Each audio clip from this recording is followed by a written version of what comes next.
Hey guys, what's up? Welcome back to another episode of the Jedi In Exile. We're here again. We're still on the Bad Batch, so it's episode 14. So we've got 2 episodes left after this. Episode 14 was called Tipping Point, like the popular game hosted by Ben Shepherd. Big Ben. On daytime television. Try and get a plug in where you can, Yeah, Ben. you know it. So, let's get straight into this one.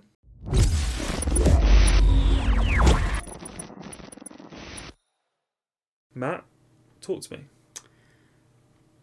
So, that's a long pause after. No. I enjoyed this episode. I did enjoy this episode. Okay. I'm glad we got that out of the way. We just need to put it out there before I get hate. Before I get so much hate. And there's a but coming. So you like this episode? No. I feel like this episode answered some of the questions immediately that we had off the back of the previous episode. So we were, I'm going to say critical. I think it's probably our most critical episode we've done on the Bad Batch. Yeah, and I had there's a lot of hate going on online about people using the term filler. Yeah. I know we used the term filler.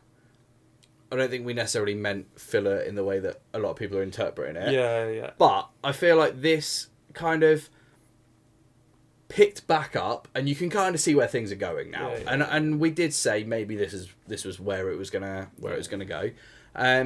But I think we're now starting to round out Crosshair's story. Yeah. We're now starting to kind of get the gang back together with Echo coming back. But it's interesting to see because obviously Echo disappeared off and we don't really know what he's been doing until now. Yeah, absolutely. So I feel like the Bad Batch are going to be at a bit of a crossroads. Almost like they kind of were at the end of season 1. Obviously, they split. Crosshair stayed on the platform. Bad Batch left. But this planet they're on, that Hunter and Wrecker and Omega are on, this is kind of like their tipping point of do they stay there and almost have a boring, inconsequential life, or do they go the other side where they, maybe help Rex, they join the fight against the Empire. One thing I will say is that it seems like, I think we automatically assume that anyone fighting the Empire is trying to bring the Empire down. That's not what Rex and Echo and those clones are doing. They're just trying to help brothers. Clones. They are literally trying to liberate more clones. So it's interesting that it's not just Rex and Echo, is it? They've built up this network. So there's Fireball is mentioned. And Fireball is the one who looks like, I was saying this off camera to you, that he's from Commander Gree's unit from Kashyyyk, who Commander Gree is the one that Yoda beheads of the Big with Order 66. So, and I love that armour. Love it in Battlefront 2. Like, absolutely love it. So it was interesting that there were so many clones there. I loved the opening sequence with the whole, when they boarded the ship to liberate these clones, that it was seamless. Like, you could tell they'd done it a lot of times. Yeah. And you can tell they knew the ship inside out. Because clearly these clones would have been on these ships. Because they were Republic fighters. So the fact that, they knew exactly to hit the weapons system, like, first, disable the shields, disable the hyperdrive, like, all of that.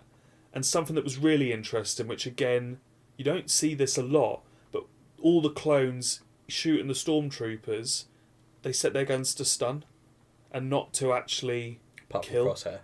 Apart from Crosshair. We'll pick that one up. Yeah, apart from Crosshair. But the clones who actually go in to get liberated, they set their guns to stun. So I thought that was quite a little tidbit, I suppose, a little nice little thing. Yeah, and so obviously we got to see that. That was a cool little scene, and we kind of now understand what's been going on. Yeah. And that set up the big reveal because they needed a way to get the data and then get that to the Bad Batch.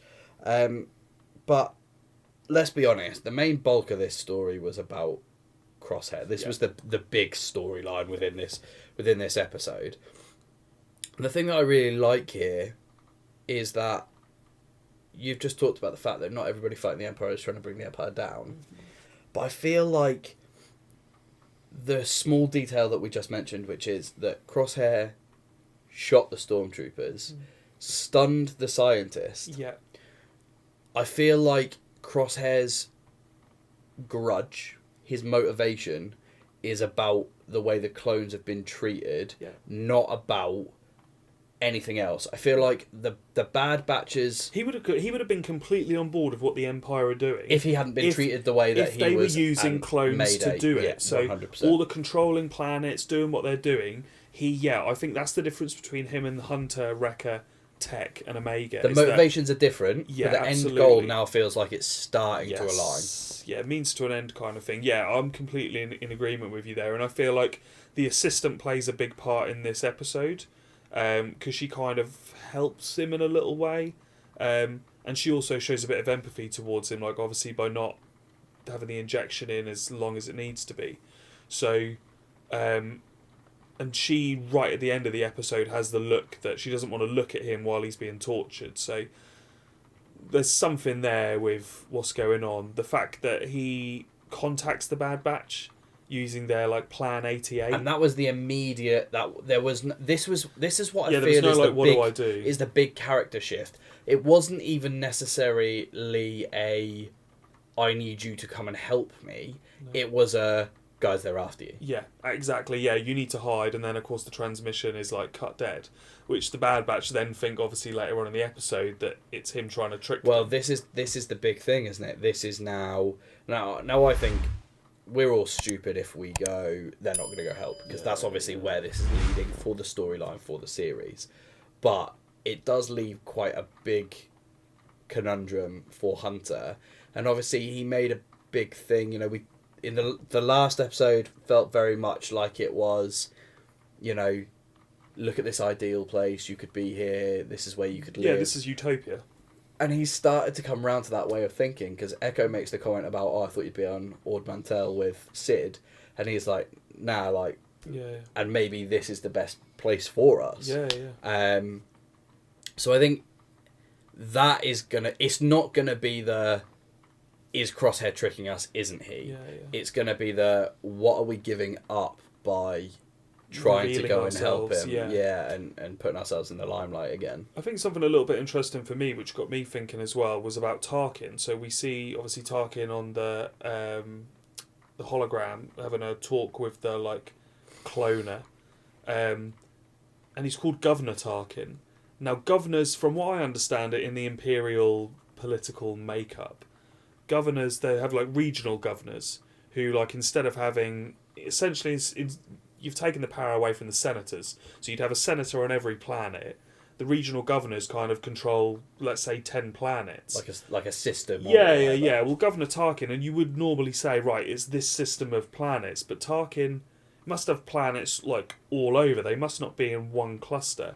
It just got me thinking. I wonder, like, if we're going to see his journey maybe through this, not this series, but the Bad Batch as a whole, into him going up the rungs of the ladder of the Empire. Maybe, this is what I love about this whole kind of the animated part of the Star Wars universe and the medium. There's no that we limits, get. is there? No, they can show stuff that you wouldn't see elsewhere, because they aren't as confined by kind of time and budget pressure that you get around movies or live action they don't have shows. to de-age anybody, and that's where that's been the beauty, I think, of like the Clone Wars Rebels.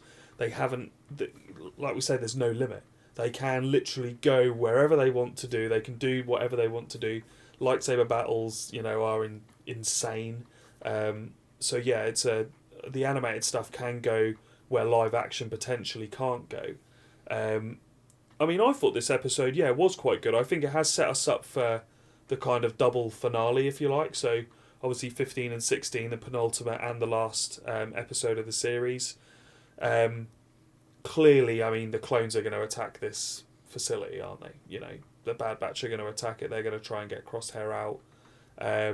We haven't seen the Kaminoan cloner in a little while. I don't know whether in 2 episodes, and I wonder the length of the 2 episodes, whether we're going to get a satisfactory conclusion to the Bad Batch finding Crosshair, finding out why Omega was cloned and why she's so important, and in relation to the Kaminoan cloner. Because it's almost like the evil cloner can't figure out, with his experiments, whatever he's doing, can't quite figure out the formula. Yeah. And it's obviously he needs her. And the question in my mind with that is, are they going after Omega? Because earlier on in the series, I thought, and this was my answer to it, I think that it's option 1, which is that they need Omega to get the Kaminoan to say, right, we're not going to hurt Omega if you help us. Because she's got this kind of tie, almost like Omega's her daughter, her creation. Or is it option 2 that they need Omega because she's a true, like a pure clone, not a genetically altered, that do they need her for the experiments to see if it's going to work on her? I feel like she is genetically altered, just not genetically altered in the same way that the normal clones are. Well, yeah, because she's altered because she's not a male, is she? Yeah. No, but also because we've seen that she has skills that the Bad Batch have. She has like she's all of them, almost like a combination of all of them. And I wonder, and here is Matt's hot takes. I wonder, Bad Batch and Mando have been released same sort of time. We see Coruscant a lot in both of them. But Dr. Pershing was talking about his research looking at taking clones from more than one donor and putting them together. Yeah. Is Omega the key to that? Because that seems to be what has already happened. Yeah, and I think there's also talk of that this is almost the prelim to Snoke. Yeah.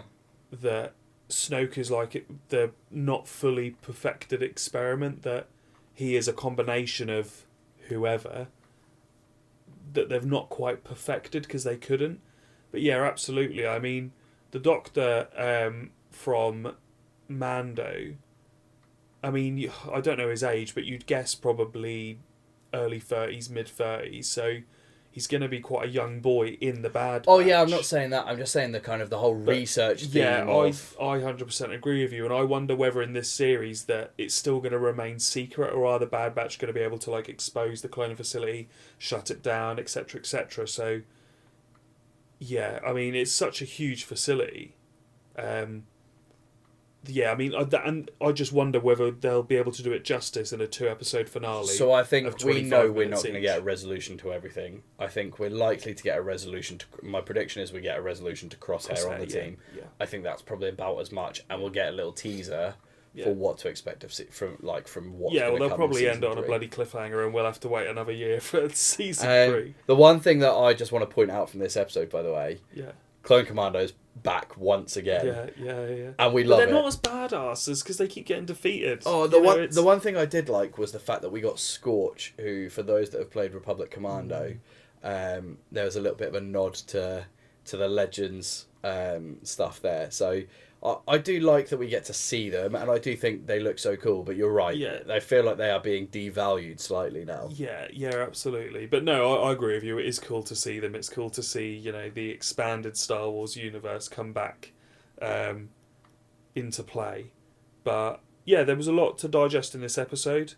I feel like those are the kind of main points for now. Yeah, definitely. And you guys let us know if we've missed anything obvious.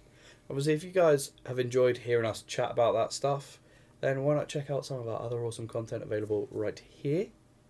And other than that, guys, we'll see you all really soon in the next one. May the Force be with you.